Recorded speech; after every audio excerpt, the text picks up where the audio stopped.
નમસ્કાર વિદ્યાર્થી મિત્રો, સ્વાગત છે તમારું તમારી પોતાની યુટ્યુબ ચેનલ માય ક્લાસમાં.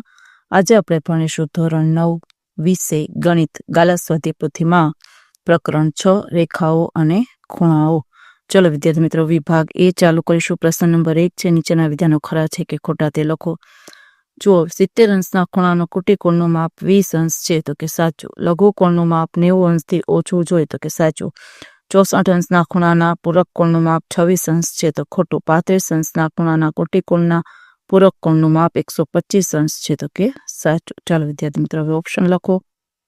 જોઈને લખી શકો છો. ખૂણો એ બરાબર 96 અંશ, પછી બીજામાં પૂરક કોણનું માપ 105 અંશ, ત્રીજામાં 28 અંશ, ચોથામાં 24 અંશ, પાંચમામાં 69 અંશ, છઠ્ઠામાં 145 અંશ, સાતમામાં 40 અંશ, આઠમામાં 30 અંશ, નવમામાં 80 અંશ.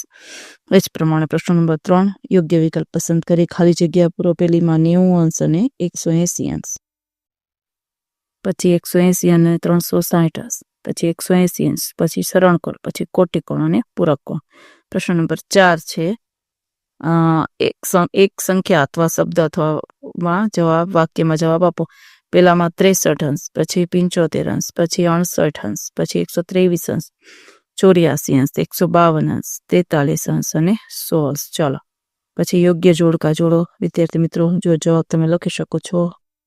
આગળ જોઈએ, વિભાગ બી ચાલુ કરીશું. વિદ્યાર્થી મિત્રો, વિભાગ બી માં જો ખૂણો એ અને ખૂણો બી કોટિકોણ છે. જો ખૂણો એ જેમ ખૂણો બી બરાબર 2:3 હોય તો ખૂણો એ અને બી શોધો. આવી રીતે જો વિદ્યાર્થી મિત્રો, દાખલો તમારે ખૂણો એ પ્લસ ખૂણો બી બરાબર 90 અંશ, કોટિકોણ તો 2x + 3x બરાબર 90, 5x બરાબર 90 એટલે 18 × 5 90, x બરાબર 18. જ્યાં x હોય ત્યાં 18 મૂકો એટલે ખૂણો એ આવશે 36 અને ખૂણો બી આવશે 54 અંશ. એ જ પ્રમાણે બીજો દાખલો જુઓ.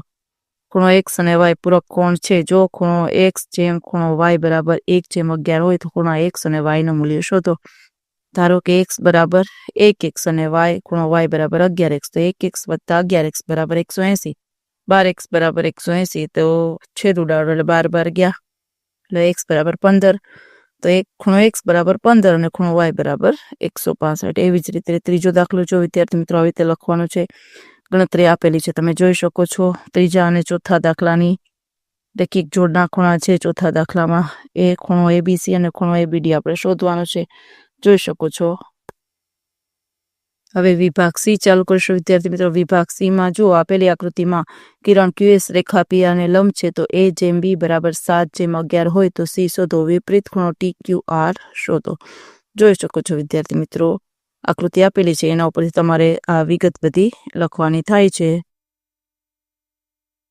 એટલે ખૂણો C બરાબર આવશે 125 અંશ. પછી તમારા અભિકોણની જોડ દેખાડી ને વિપરીત TQR બરાબર 235 અંશ, તો વિપરીત TQR બરાબર 55 + 125 + 55. જવાબ તમે લખી શકો છો 235 અંશ. એવી જ રીતે બીજા દાખલામાં પણ છે.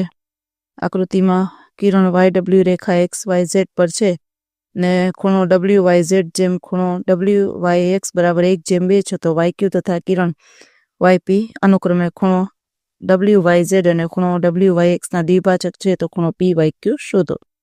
આ રીતે લખવાનું છે વિદ્યાર્થી મિત્રો. જો તમે જોઈને લખી શકો છો, વિગત આપેલી છે. આ રીતે તમારે આખો દાખલો કરવાનો થાય છે.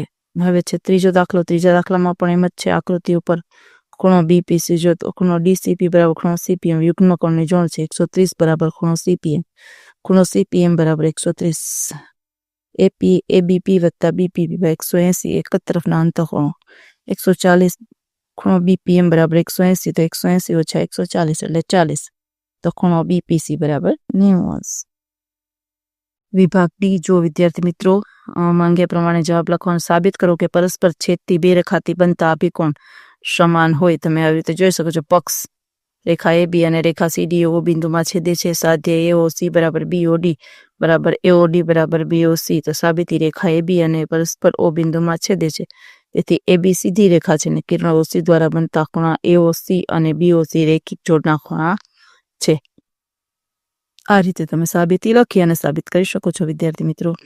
ચાલો વિદ્યાર્થી મિત્રો, આજના વિડીયો લેક્ચરમાં આટલું જ. જો તમને આ વિડીયો ગમ્યો તો લાઇક કરશો, તમારા મિત્રો સાથે શેર કરશો અને મારી ચેનલની સબસ્ક્રાઈબ પણ કરશો. આવજો.